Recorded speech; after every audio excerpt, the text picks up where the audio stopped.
Ndabaramukije mwese mahisembo televiziyo Isanganiro ndabaha ikaze murano makuru twabateguriye aya nayo akabagizwe n'ingingo nkuru zikurikira.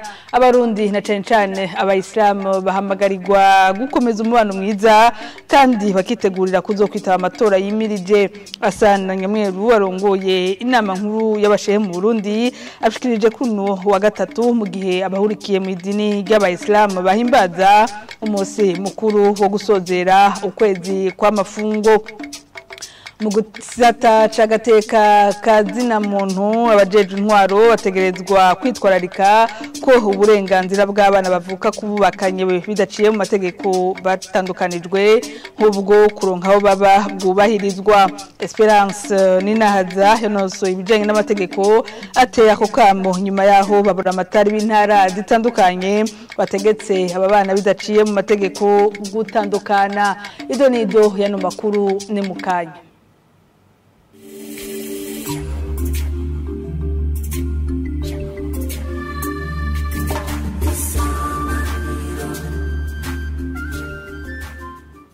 Ano makuru tuyahere mu gisata c'imibano abahurikiye mu idini rya Islam kuri wa gatatu bahimbaza umunsi mukuru wo gusozera ukwezi kwa mafungo. Bamwe mu bayisilamu baganire na radio televiziyo Isanganiro bavuga ko ari nakaryo ko gusangira n'abandi bose batari muri iryo dini rya Islam. Asana Nyamweru arongoye inama nkuru y'abashehe mu Burundi yahamagariye abarundi bose cane abayisilamu kukomeza umubano mwiza bakongera bakazokwitabira amatora yimirije. Inkuru ya Jean-Marie Mayonga.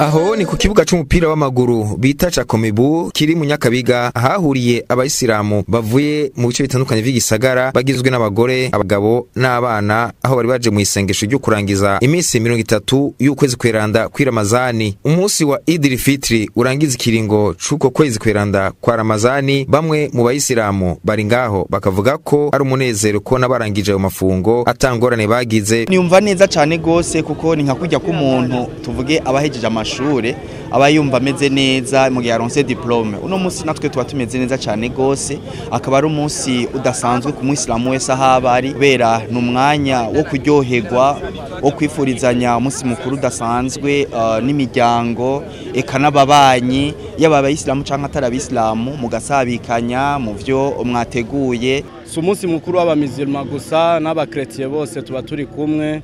Ico novuga kandi ni alhamdulillah no shima Imana kubona turangije igisibo neza. Ni umunsi tunezerewe cyane, ni umunsi dusangira na bose, tugasangira n'abayisilamu, inshuti, abagenzi, ababanyi, abakene, imfuvyi bose tugasangira.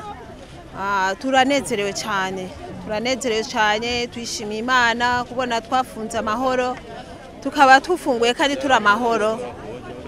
Turanezerewe cyane twese abayisilamu. Hasani Nyamweru arongoye inama y'abashehe mu Burundi yarongoye igisabisho akaba mu mpanuro yatanze yahamagariye abayisilamu gukomeza umubano mwiza basangire n'abandi ivyo baronse. Yabibukije ko mu gihe Burundi bwimirije amatora abayisilamu nabo nyene bategerezwa kuyitegurira kuko nabo ari abarundi. Twabibukije iyo ngendo bari bafise muri iyo minsi 30 ishimishije nziza, tubasaba yuko bokomeza bakabandanya uko nyene imyaka yose kugira igihugu gitera imbere, bagerageze babane n'abandi kujya babanye mu kwezi kwa Ramazani, bafashanye n'abandi cyane aboro kugira babegereze hafi barabe ico bobafasha. No mu mugwi ujejwe gutegura amatora seni arimo n'abisilamu kuko barabadusavye urutonde muri Komebu kandi twarabatanze kujya baro babikora n'imyaka yaheze baja gutora nk'abantu. Umunsi mukuru wa Idil Fitri urangiza ukwezi kweranda kwa Ramazani uhimbazwa buri mwaka n'abahurikiye mu idini rya Islamu, ikaba ari imwe mu nkingi zikomeye z'idini rya Islamu.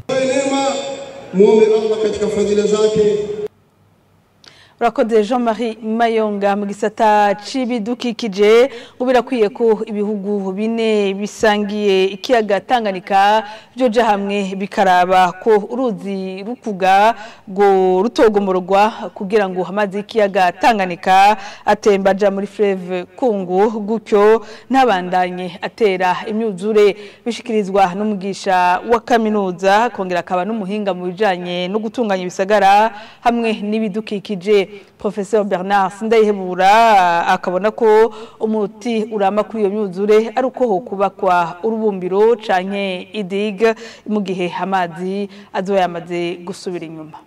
Jesi no vuga na gatoya ko rukiza gova kugomora rukuga kuko 2001 igihugu cy'u Burundi cyaronse abahinga baragenda hanyuma bagarutse baratubwiye ivyavuyemo bavuze yuko atana kimwe babonye ariko rero jewe naragerageje ndaraba hariho ibigendajuru ivyo bigendajuru nivyo mu gifaransa bita image satellitaire kuva mu 2016 ubu ni 2018 uravyo goruzi aho gwaca no kuvuga mu bihe bisanzwe niyo gwasheshe gwari rutoya cyane ariko kuva aho Tanganyika gwatanga kuba ntuze kuduga ngaha mu Burundi mu 2018 narabonye yuko kuri ivyo bishusho gwamaze kwauka cyane ubu hoho mu 2024 na 2023 nabonye aho bo kwisumbije nka kabiri rero urumva rero birashoboka yuko hoba harabaye ikintu je ndibaza yuko habaye ikintu kubera kuko mu minsi heze bavuze no ku maradiyo yuko hari ikaremi nyene aho rukuga ruca inzu amajana 8 abantu bamaze kwimuka urumva rero uravye kuva 2018 hahindutse nyene ibintu byinshi muri icyo gihe imbere yuko gwagukaruka baruniya cyane hariho ivu nambona ari ruhande abahinga bazi kusigura bashobora kuraba hariho ibivu byinshi mugabo ivyo bivu byamaze kugenda kera ho bavuga yuko hariho barrage sinzirere yuko iyo barrage yobikiriho ivyo bavyiza uko hani nka mu Burundi uruzi Mpanda kugira ngo mazi abaye menshi ntashobore gutera aeroport ya Bujumbura baragize ikintu bita barrage kugira ngo amazi agende aguma ramwe ntahinduke nibaza rero yuko muri ico gihe byo bavyiza yuko ibihugu hariho Autorité de Lac Tanganyika musanze mubizi korera ngaha mu Burundi ihuza ibihugu bya RDC Burundi Tanzania na Zambia nibaza ko byo baviza yuko bofata abahinga bakagenda bakaraba birashoboka kuko nta munsi noja kwebeza ikintu ntazi na gatoya mugani nibaza yuko byo baviza cyane nabo nyine bagiye kuraba mu gisata c'agateka kazina muntu abajejwe intwaro bategerezwa kwitwararika ku burenganzira bw'abana bavuka kuba abana kubabanye bidaciye mu mategeko baherutse gutandukanwa nk'ubwo kuronka aho baba ibyo bafungura kwiga n'ibindi byubahirijwe bivugwa na Esperance Ninahaza yanonosoye ibijanye n'amategeko nyuma yaho babura amatari b'intara zitandukanye bategetse aba bana bidaciye mu mategeko kutandukana avuga ko abana batogwa mu mporero y'amakosa y'abavyeyi babo tumukurikira Ngingo y'amajana 243 y'igitabo c'amategeko agenga ingo n'imiryango bashimikira cyane cyane ku bana bavutse ku bavyeyi batubatse biciye mu mategeko ko bagira uburenganzira nk'ubw'abana bavutse ku bavyeyi bubatse biciye mu mategeko kubiraba umuvyeyi umwe wese muri abo bavyeyi biwe uko ari babiri no kuvuga ko ku mutumba baba bazwi abantu babanye bidaciye mu mategeko rero hoba integuro kugira ngo ivyo bintu ntibihungabanye nabo bana bashobora kuba baravutse muri iyo miryango mutigute abo bantu bamaze kumenyekana abajejwe intwaro bobegera bakababwira yuko uburyo babanyemwo butemewe n'amategeko hama bakabafasha gutorera umuti bya bibazo by'inkoramutima nabijanye n'abana mbega abo bana baranditswe ejo cangwe hirya ejo ntihazohava haba ikibazo c'uko uwabavyaye abihakana ivyo bakabiraba bakabitunganya ivyo bashoboye mu gihe uwo avuga ko ari se wabo yoba yemera ko yabavyaye ico kigatungana abana bakandikwa. Ica kabiri, abo bana bazobaho gute? Nico kikaba ikibazo kiraba abo bavyeyi babiri kuko n'abana babo naco nyene kigatungana. Tukumva ko batagiye mwibarabara, tukumva yuko aho baja hose bazoronka ikibatunga. Mu gihe batavyikoreye haca hitugwa ubutungane. Ivyo biba ari bikorwa vyibanze vy'intwaro. Mu gihe rero umuntu rero hoho bamusumiranije ngo sohoka ivyo bibazo bitizwe bica bigorana gusumba. Rero mu ntwaro bofasha kugira ngo ico gikorwa bariko barakora cyo gukingira ingo gikingire koko ingo, ariko kandi bakibuka yuko mu gihe vyoba bishoboka ubwo rugo boruhanura ahubwo kuja kwandikwa rukubakwa hakurikijwe amategeko y'igihugu, mu gihe abo bantu babiri atanumwe asanzwe afise ubugeni kujya amategeko abivuga. Nico ntibocibagira, ntibogisiga inyuma kuko kiraheza kigafasha mwiteka nitekane y'ingo n'imiryango.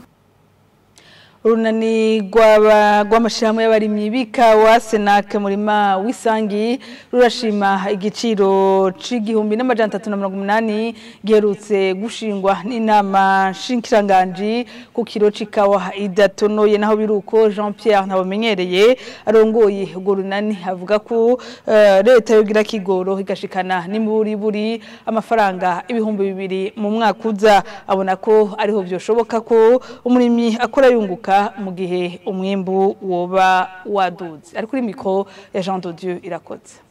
Twishimira ko haize imyaka ingahe idugiriza abarimyi, mugabo tugiranije ingene n'umwaka yadugije abarimyi ntibanezerewe cyane kuko mu mwaka uheze yari yadugije amera atari make, kuvuga yarenga hafi 400 bongeye ku kiro. Nka Senake murima w'isangi turakenguruka gose, tugasaba yuko mu mwaka uza nkuko twari tubisaba yogerageza igashikira n'imiburiburi ibihumbi 2. Ariko naho turaho hanini burya umunyi w'ikawa ntahombera ku biciro gusa, hanini arahombera mu ndimiro kuko igice naho coduga umwimbo wagabanutse usanga tunguka, kuko nko mu Kayanza hariho abarimyi usanga dufiseho none tanga karorero n'ahandi mugabo ariho. Hari gihe usanga umurimyi ariko arakura ku giti c'ikawa ibiro birenga 5-6. Ico gihe rero nawo muha ayo tugeze kuno munsi aguma yungutse, mugabo niba yakuyeko ikiro kimwe naho mu 2,000 nayo yakoresha intazo yaronka. Umurimyi kugira yunguka bwa mbere nuko abanza kuronka umwimbu, cyako cyo guza umwimbu nuko kibanza gukorwa, hanyuma ibiciro bigakurikira. Nka Senake murima w'isangi nuko tubibona. Turavye ingene umurimyi aronka ikiro c'ikawa kimwe, turabona yuko yoba ari kwarunguka. Akaba ari hano turangirije hano makuru. Ndabashimire mbwe mwese mwahisemo televiziyo Isanganiro, ndabifurize kubandanya mukurikirana ibiganiro vya televiziyo Isanganiro.